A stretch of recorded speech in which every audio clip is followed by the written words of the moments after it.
What's up everybody, it's Owen here from Talking Watches with Owen, and in today's episode we're going to talk about beginner watchmaking tools. So we're going to go through all the tools you need to start your collection and just to keep on top of it if you want to change straps, change batteries, do all the basics for a beginner watchmaker. So let's get into the video. The first thing I recommend for anyone beginning to work on the watches is a Watchmakers Map. It's simple, but one of the things with anyone that's beginning in watchmaking, they're usually doing it on their kitchen table or in their office, and the color of the table doesn't suit to what they're trying to do. So at least with a watchmaker's mat, you can see the small screw that jumps out of your tweezer or anything else that's in around the watch. Next up is screwdrivers, and this really depends on what you want to spend.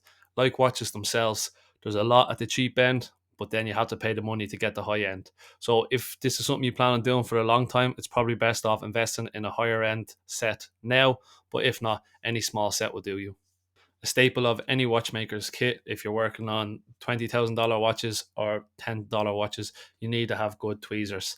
You need to get yourself a set of anti-magnetic tweezers. Usually with tweezers, people like one or two out of the set. So maybe later on, the ones that you like that are better suited to your preference, you could probably spend more money and get higher quality ones of them. But it's something that you need to have from the start. So to keep that watch in place, you'll need a case holder. And then probably later on, as you get more advanced and you start working on the movements, you can get a movement holder.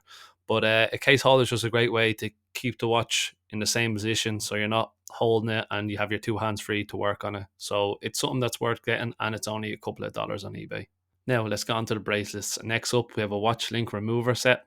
So this can change the size of your bracelet and is one of the most simplest things to do. So everyone that buys a brand new watch, you have to resize the bracelet, and rather than bringing it to a jeweler's and spend a couple of dollars, just buy one yourself, and it's fairly easy to do. And finally, you need a Springbar Tool or Tweezer. This is to take off your leather watch straps or your stainless steel straps at the spring bar.